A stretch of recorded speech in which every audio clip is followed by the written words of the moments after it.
पुण्यामध्ये विज्ञान आश्रम म्हणून जी कार्यशाळा त्यांनी घेतलेली होती, विज्ञान आश्रमचे लोक स्वतः त्यांनी जे प्रोजेक्ट राबवतात ते प्रत्यक्ष त्यांनी आमच्याकडून करून घेतलेले आहेत.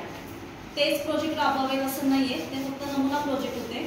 आमच्या गटासाठी प्रोजेक्ट होता हायड्रोपोनिक, म्हणजे मातीविना शेती, पाण्यावर शेती कशी केली जाते.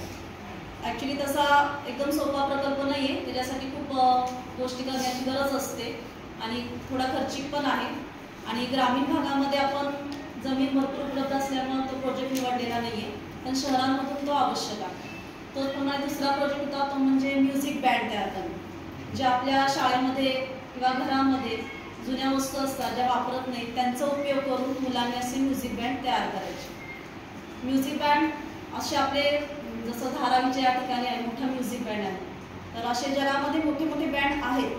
तर मुलांना याची कल्पना यावी की फक्त काही गोष्टी व्यवसाय दिसतात आपल्याला आजूबाजूला, तेच व्यवसाय नाही आहे, तर आणखी बरेच व्यवसाय आहेत की ज्याच्यामध्ये मुलं काहीतरी करू शकतात. त्याची ओळख या प्रोजेक्टमधून करून देईल असा हा प्रकल्प आहे. तेच व्यवसाय केले पाहिजे, तसंच केले पाहिजे असंही नाही, फक्त व्यवसाय कौशल्य निर्मिती करणे हे त्यांचं मुख्य उद्दिष्ट आहे. आम्ही जो आता प्रोजेक्ट निवडलेला आहे त्याचं मुख्य उद्दिष्ट म्हणजे आत्ता बाजारामध्ये बरेच प्रोडक्ट येतात, रासायनिक प्रोडक्ट असतात. उदाहरणार्थ केसासाठी शॅम्पू असतील, साबण असतील, तर मुलं विकत घेतात, महागाचे असतात आणि ते वापरतात.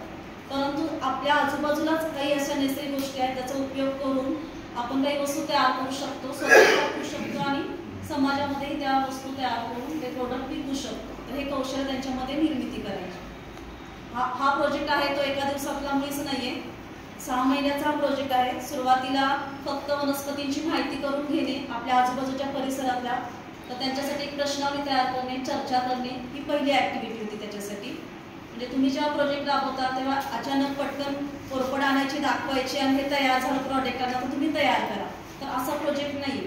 सुरुवातीला मुलांमध्ये त्याची जागरूकता निर्माण करणे ही पहिली ॲक्टिव्हिटी आहे. दुसरं त्याच्यामध्ये कोणकोणते व्यवसाय त्याच्यासाठी आहेत. उदाहरणार्थ औषधी वनस्पतीमध्ये भरपूर आहेत, मुलांना मी लिस्ट करायला लावली तर जसं आहे शॅम्पू साबण पासून प्रत्येक गोष्टींमध्ये कुठं कुठं कोरपड वापरली जाते, कुठं कुठं औषधी वनस्पती वापरल्या जातात, त्याची भरपूर मोठी लिस्ट मुलं करतात. प्रत्येक वेळी आपणच सगळं सांगितलं पाहिजे असं काही नाही, जितकं मुलांना ज्ञान मिळवता येईल आजूबाजूनी तेवढं त्यांना सांगली. दुसरी ॲक्टिव्हिटी होती. तिसरी ॲक्टिव्हिटी म्हणजे कोरपडीची प्रत्यक्ष ओळख करून देईल. तर आता आमच्या पण वर्गामध्ये मुलांनी लगेच कोरपडी आणायला सुरुवात केलेली आहे. कोरपड म्हटली की एकच कोरपड नसते, त्याच्यामध्ये पण बरेच प्रकार असतात. हिरवीगार कोरपड असते, काही टिपक्यांची असते, मग त्यातली कुठली वापरायची, कशी वापरायची याच्याविषयी चर्चा करणं, याच्याविषयी मार्गदर्शन देणं हा तिसरा टप्पा. चौथी ॲक्टिव्हिटी म्हणजे प्रत्यक्ष कोरपड शाळेमध्ये आणून ती लागवड करणे. त्याच्यासाठी आम्ही जमीन थोडीशी पाहिलेली आहे, टीचरांवर मी चर्चा केलेली आहे की एका ठिकाणी कोरपडीची लागवड मुलांकडून करून घेऊ. तर कोरपड मी आणायला लावलेली आहे, हा चौथा टप्पा आहे. पण कोरपडीची लागवड कशी करायची त्यासाठी प्रत्यक्ष क्षेत्रफेट देऊ.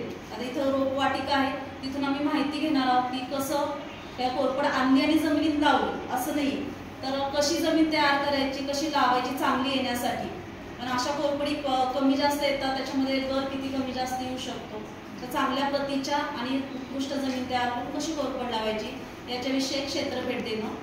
त्याच्या पुढचा टप्पा आहे की हे हळूहळू होणार आहे. प्रत्यक्षात मुलाखत एका व्यक्तीची ऑर्गनाईज करायची आहे शाळेमध्ये की जो प्रत्यक्ष कोरपडीचं प्रॉडक्ट तयार करून ते बाजारामध्ये विकतात.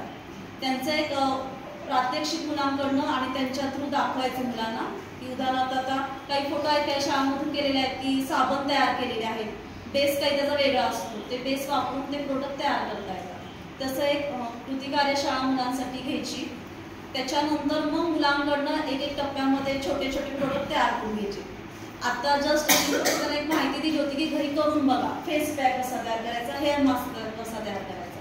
तर हेअर मास्क मुलांनी लगेच घरी करून तयार करून आज म्हटली मला केस टीचर बघा कशी झाली आमची.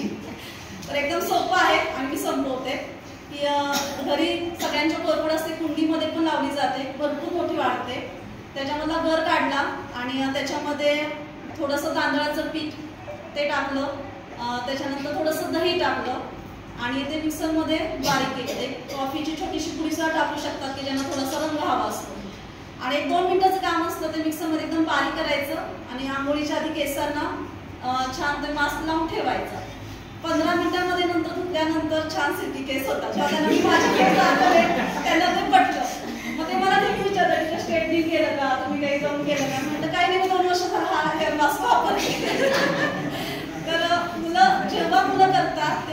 प्रत्यक्ष त्यांनी ते अनुभव घेणं खूप महत्त्वाचं असतं आणि आपण सुद्धा ते स्वतः केलेलं हवं. मुलांनी नुसतं करणं आणि आपण सांगणं अशी नको गोष्ट, तर आपण स्वतः थोडेसे अनुभव घेतले पाहिजे.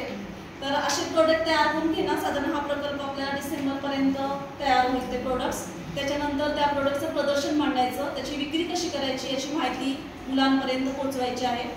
आपल्या वाईमध्ये सुद्धा काही कृषी प्रदर्शन भरतात, तर एखाद्या ठिकाणी असं स्टॉल सुद्धा आपण लावू शकतो की बाहेरच्या लोकांना कळेल की शाळेमध्ये असं व्यावसायिक कौशल्य लागू आहे, किंवा बाहेरच्या मुलांना बघायला आपण बोलू शकतो. विज्ञान प्रदर्शन असतं, त्याच्यावेळी सुद्धा आपण आपले प्रोडक्ट मांडू शकतो. पालक येतात, बाहेरचे येतात, असं त्या प्रोडक्टची प्रसिद्धी करू.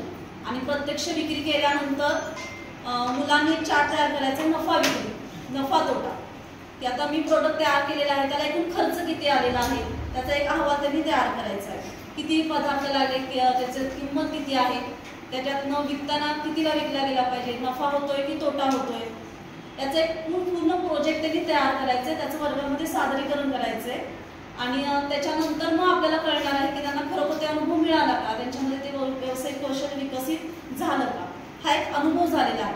मुलांनी मला विचारलं की टीचर आता मोठं झाल्यावर मी हेच करायचं का प्रोजेक्ट, तर म्हणलं तसं नाही, तुम्ही बाकीच करून बघा ना. कढीपत्ता आहे, कढीपत्ता वाळून त्याचा बारीक पूड करतात, कडुलिंब आहे, असे वेगळे प्रोजेक्ट ते स्वतःहून सांगतात आणि त्याच्यामध्ये एक छान त्यांना वाटतं करायला सुद्धा. आणि ते प्रत्येक आठवड्याला विचारतात की टीचर आता पुढचं कधी तास आहे आणि काय घेणार आहे. तर म्हणजे रेग्युलर तासांपेक्षा सुद्धा ही एक वेगळा विषय आहे की ज्याच्यामध्ये मुलांना जास्त इंटरेस्ट वाटतो आपण सांगितलं. असा पूर्ण 6 महिन्याचा प्रोजेक्ट आहे. तर आता आमची प्राथमिक अवस्था सुरू आहे, नंतर तुम्ही पुढच्या आठवड्यात पाहू शकता जेव्हा कोरपडीची लागवड केली जाईल तेव्हा आपण प्रत्यक्ष दाखवू. आणि जे हायड्रोपोनिक प्रकल्प आहे तो खूप सुंदर आहे, तो सुद्धा आम्ही गटावरून पाठवतो.